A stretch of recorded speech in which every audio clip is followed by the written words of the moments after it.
Hi everyone, this is D Srinivas working as an assistant professor in Department of CSE, Narsimha Reddy Engineering College. In this session, we used to discuss about programming languages and program execution process in the C language. Let's understand what is mean of language. Language is nothing but it's a way of convey the message. Normally, this used to convey the message is called as a language. So,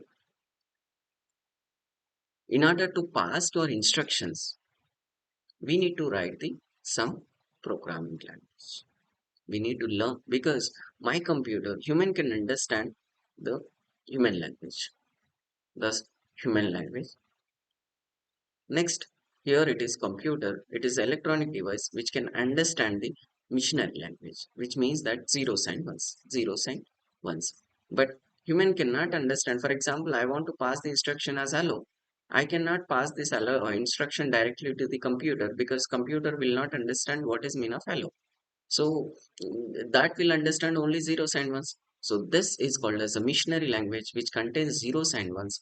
So that first language we can call as a machine level language. We also called as this is binary language because by means two. What are the two digits we have? That is zeros and ones. The language which consists of zeros and ones is called as a machine level language or binary level language. The computer can understand this language, but computer cannot understand your natural language like English. So the computer basically divided as three categories. First one is machine level language. We also call it as binary level language. Binary language. So which contains and zeros and ones at the earlier in the 1940s. Later in the 1950s, because that instructions writing in the zeros and ones, it is very difficult for the human. But in the 1950s, they have developed the is called language is called as a symbolic language. So we used to pass the symbols. Then there is a one converter which converts the symbols into the zeros and ones. Then machine can able to understand that zeros and ones. That we call as a symbolic language. We also called as numeric language or assembly level language. This also called as assembly level language. Later, the third one is high level language.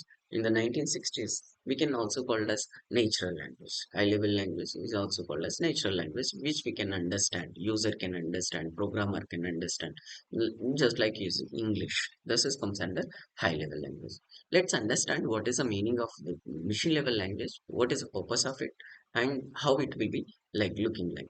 So machinery language or machine level language, it's a first programming language. Remember this, it's a first programming language in the earlier days. So of the computers, which we can understand. The machines can understand this language. So that is what machine computer hardware can understand this language is called as a machine language.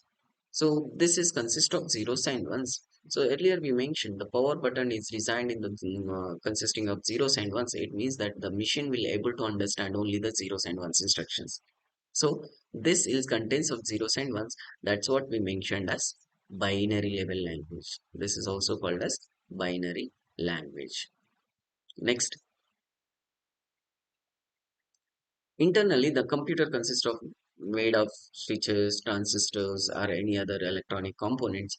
So that each component of the electronic devices, we have a two states only. That's what we mentioned, off and on. So off will represent as zero and on will represent as one. So say this is an example of the machine level language. So which contains the information or data which consists of in the form of zeros and ones, only in the form of zeros and ones. So this is called as a machine language. Next, second language, it is so. For example, if you learn this machine level language, it is difficult to pass the instructions in the form of zeros and ones. So instead of that, that is we are developed. Later, the language is developed is called as a assembly level language or symbolic language. Mnemonics are used, symbols are used to make this language. So this is called as a assembly level language or symbolic language. So this language also not understand by any computer because we mentioned computer can understand zeros and ones, but this is in the form of zero symbols. So again we need to convert that in the form of zeros and ones in order to make the work with the computers. So that we called as a translator. That translator is called as assembler. Remember that assembler. It is a one kind of translator. We'll discuss again in detail. Assembler is a translator which converts from the symbolic language to your machine level language. This is what? This is assembler which used to convert symbolic language to machine level language. Machine level language. So that is what we mentioned as assembly level language also. Next, so this is example of the assembly level language. We are passing some of the machine instructions in the form of like words and symbols. So this is called as a symbolic language or assembly level language in the year of 1950s.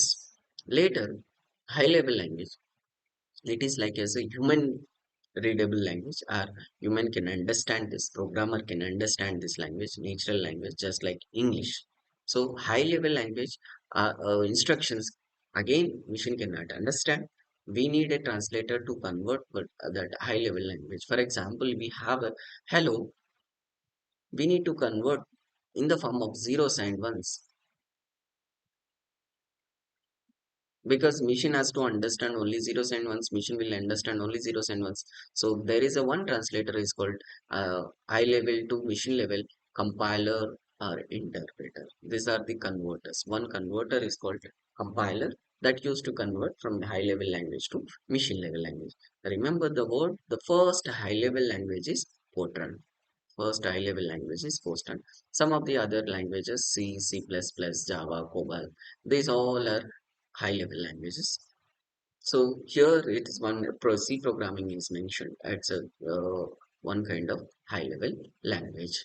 Next, we'll learn about the compilers. Before going to do, we'll learn about how the program will run inside your computer when you are passing instructions and giving the data. Then what process is appeared or what process is done in the computer to make the data as information. So now we'll understand when you are creating a program and giving to the computer, this will takes in the four steps. One is called as a creating or writing the program, editing or writing the program. First step. After writing, we are compiling it. We are sending to the converting, compiling. Once converted, it will link the program to your libraries, whatever libraries are required to the program. Linking process, then executing, executing the task. So first step, creating the source code by the F1, F2, then compiling the source code, that is Alt F9 in the Windows. Then step 3, linking the library, same when you are linking. See this basic understanding of the program execution process. For example, I have written the source code in the form of high level language sample.c. I have mentioned one language. This is my source code. When I am compiling it, I have given to the compiler. The compiler will convert that into the object code in the form of zeros and ones. So when I am clicking it, to compile link the header files, some of the files which used to convert into the executable code. So then we are linking the libraries. That library is added to the object code that makes the executable code. So this code is ready to execute in any electronic device. Now we are running that executable code on the CPU. Then it will give the instruction, will execute the instruction and gives the output desirable output. So see this is the process in detail. Writing and executing, we need to open one text editor, any kind of text editor, notepad or any kind of text editor document. So you can write the data, you can write your code, write your instructions. Then you can save as a .c extension, the .c extension. So the file source file, that is called as a source file. Once the source file is written, we need to compile that. Why we need to compile? Because high level program will not be understand by any computer. So we need to convert into zeros and ones. So compiler has to convert from the high level language to machine level language. So it will take the two steps again. One is a pre-processing unit, another one is a translation unit. When you are giving that pre-processing unit is nothing but it starts with the as symbols. So before going to process your commands as instructions, it has to be processed. It read the source file and checks the special commands is known as preprocessor commands. Next, after that, the result of the preprocessor, it is a translation unit where actual translation will be converted into zeros and ones. Object code will be the making as like it makes the source code into the object code. Next, after making that object code, we need to add the meaningful libraries to make that object code into the your executable code that we call as a process is called as a linking. Linking is nothing but assembling the all the functions and procedures to make the object code into the executable code on your computer is called as a linking. Executing the program. Once you link the library codes that become it will gives as an executable code. That executable code ready to execute any electronic device. That that is called as one is called loader. Loader is nothing but we are storing loading the program. Loader is a program which used to load the program from the desk to secondary memory to main memory. This is called as the entire process of execution, C program execution. This is what we have mentioned as in in practical. We used to open the BI editor or any text editor. We need to write the program and we can save as a .c extension. Then the compiler convert into the object code by the compiling. Then after compiling, if you have any error, it return back to the source code and we need to debugging that errors and correct that errors. Again, you need to compile. Once compiled, that will link the program, link the libraries to the object code to make the executable code. Once the executable code is ready, then we can run that code. Next, we'll understand how many translators are there. There are three uh, translators. We know that three languages. One is a machine level language, another one is a assembly level language, and high level language. So to convert from the high level to machine level, there are the translator are required, and assembly level to machine level, there is a translator is required. So we have mentioned the translator. The program is written in the high level language as a source code that has to convert into the machine code. So translators are required. Translators takes the program written in the source code as an input and convert into the targeted language as output. So it detects the errors and debugging the translation. So role of the translations, it converts high level language program input into the machine level language program as output. Then it diagnosed. It provides the diagnostic messages whenever programmer violate the specifications of high level languages while giving the instructions. It has to be in the form of understandable language of translators, so it has to debugging that things. And we have a different kinds of translators to convert from the high level to machine level or assembly level to machine level. There are three translators. One is called as a compiler and interpreter, assembler. Assembler, it's a assembly level language to machine level. Compiler and interpreter, high level language to machine level. Let's understand about compiler. Compiler, this is my source code. When I am giving to the compute compiler, then compiler will checks that if the compiler it's a one kind of program which used to convert the source code into the object code. So while converting it, it will check that whether it is a grammatically correct or not, whether it is following the all the set of rules or not. If it is not following, it will return as error message. If it is following all the instructions in the as per the grammatical rules, then it will convert as a machine code. So this machine code cannot run directly because it is only objectable code. So object code, it doesn't mean that it is a not meaningful code of the machine. So to make that meaningful code, we need to link the files. Then that become executable code. Now we can get that executable code and make that in the run in any computer. So compiler is a translator which used to convert the programs in high level language to low level language, that is a machine level language.